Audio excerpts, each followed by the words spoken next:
What's up, everyone, and welcome to ClearTalk. So, continuing on this, same shit, different month thing, kind of. I want to talk about our current leadership, not just in the United States, but the current leaderships around the world. Particularly the ones that are in the most power, like the strongest, most powerful leaderships. And how, quite frankly, they need to go.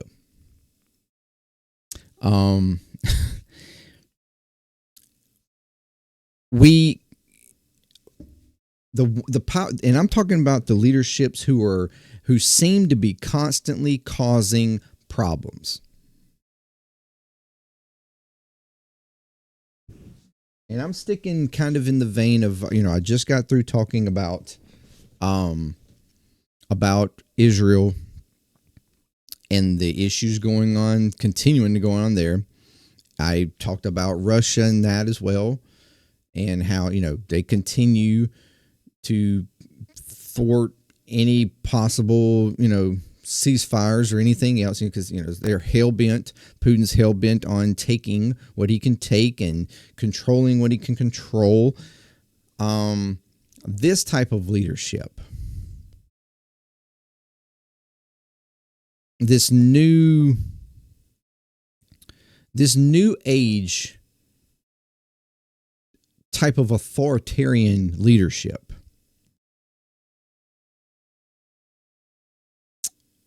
of powerful countries who are trying, I've talked about before, they're trying to, it seems,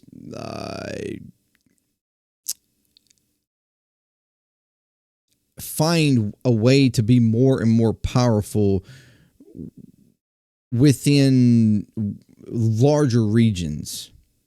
This kind of ultimate, I think, idea of greater power, whether you're talking about Russia, whether you're talking about Israel, whether you're talking about the United States, or even countries like China, or whatever. Like, I feel the northern hemisphere, where it seems like all the problems are, I feel like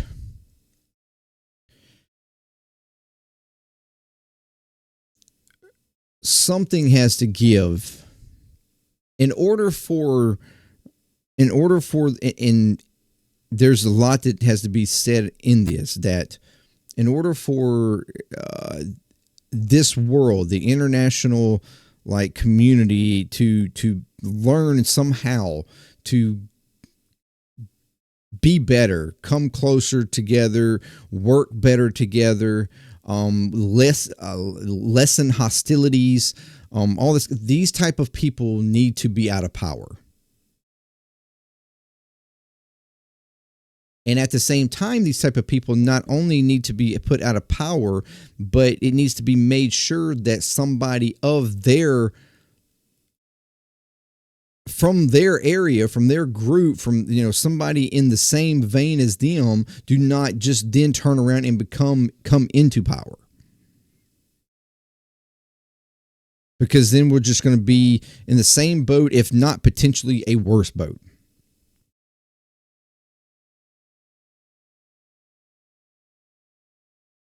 Because that's where all the problems are. These new age type of authoritarians that are controlling, power hungry, wealthy. They have the wealthy in their pockets, trying to control everything, the technologies, everything. Like, all of this is the problem. All of these are the problems. And I'm talking about something that I certainly don't have any power in doing anything about. Certainly you probably don't either. And you're probably thinking, well, this is just big ass utopian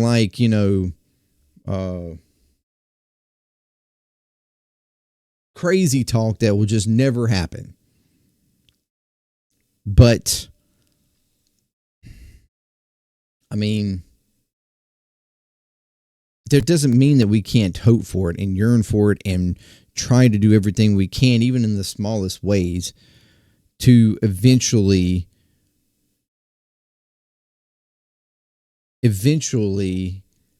have it happen.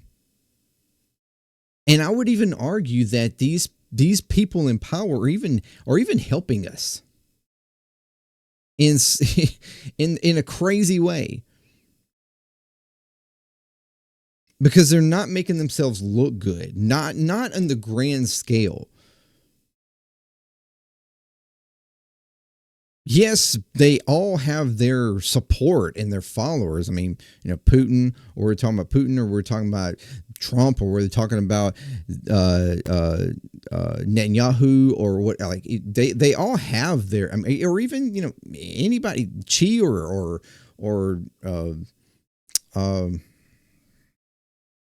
it's the guy from even like somewhere like North Korea or whatever. Like they all have their. They all have their supporters, but they're not even remotely close to the amount of people who see them for who they actually are, who see them for the villains that they are.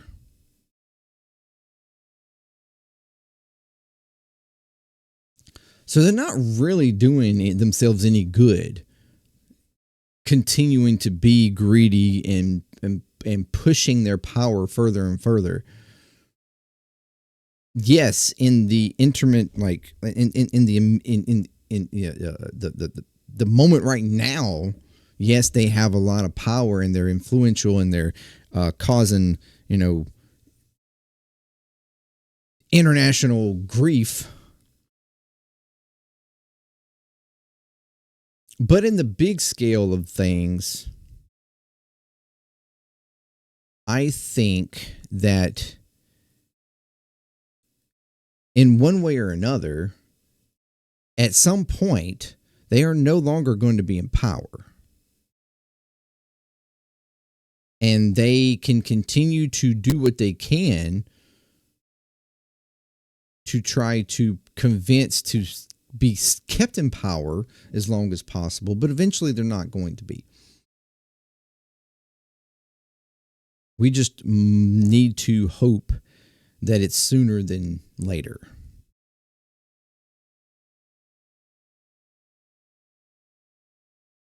And then make sure that those types of people do not get back in power. Whether we're talking about Russia, whether we're talking about Israel, whether we're talking about America. And then maybe we can start seeing an actual genuine improvement and better faith actions and decision making from these, from everybody.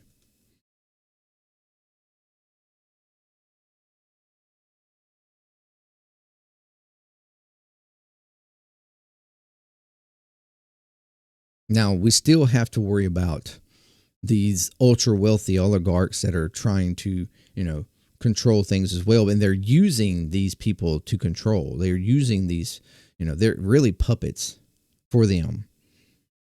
But at the same time, they're kind of working together in unison. They're using each other. But first, we got to get the people out of power that are like controlling the government decisions, the military decisions, things like that. Then we can start working on trying to change things to the point that the ultra wealthy don't have as much power and influence as they currently do. And that would take a coordinated effort. But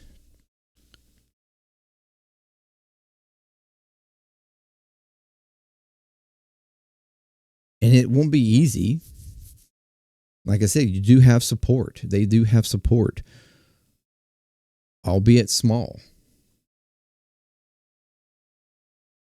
And some can never be like, some of that support can never be actually,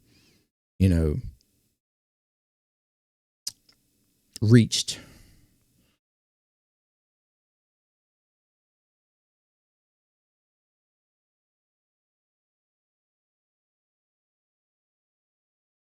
Now, fortunately for the United States, we do have our system of 4 years and out, or, whatever, 8 years at best out. And we got to make sure, whatever we do, we don't allow Trump to find a way to stay in power. And he's already looking at it. He made the joke the other day when it, like I stated in a video yesterday, he made the joke the other day about, well,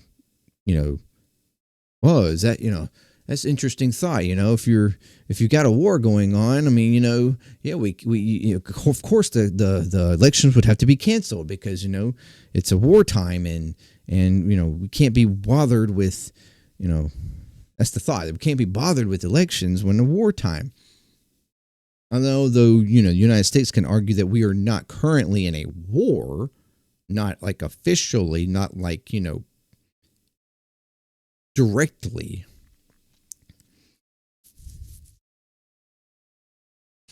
But that doesn't mean that this man who clearly wants to try to stay in power won't find a way. Keep paying attention and watch that he won't try to find a way to somehow get us into some kind of conflict. He's been doing these little things all along, while people act like he's anti-war and he's not. Increasing drone strikes, 400% in his first go round, along with, bombings here, bombings there, killing people here, trying to take over governments there. Venezuela, Somalia, Soleimani, Iran just a couple months ago. It's not like he hasn't tried to do things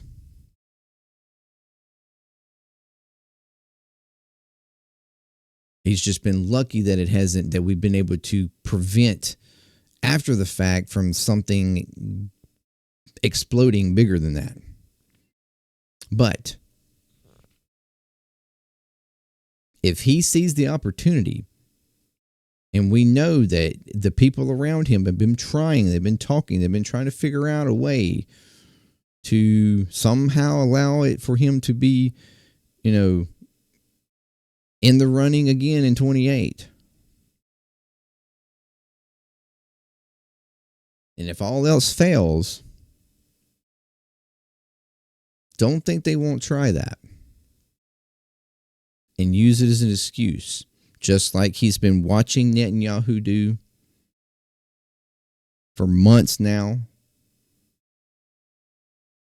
He sees Putin do it.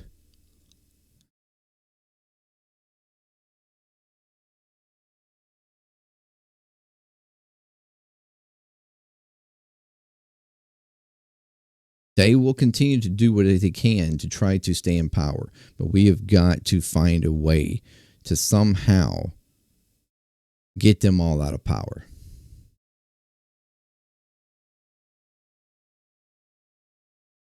I truly think that once that happens, I feel like there is enough goodwill in the majority of society locally and internationally, and even potentially in, the other players here.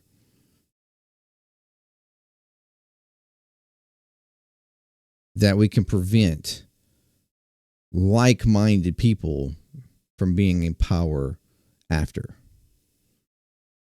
Then just maybe, we can start to actually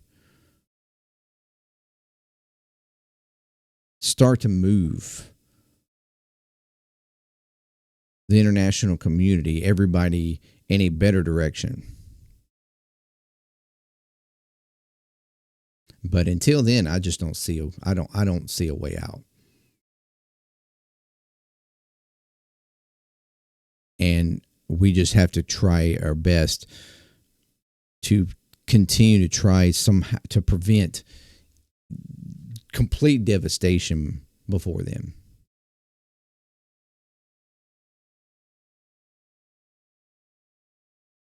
We can't let this type of leadership, these authoritarian, greedy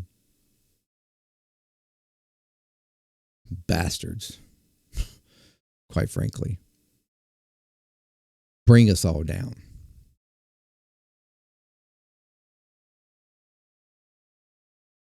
I'm not saying I have the answers, but we need to keep trying to find them. Thank you very much for joining me, and let me know what you think. Do you agree? Do you disagree? Should it be something else? Whatever. Until next time, peace, clear talk, much love. I'm out.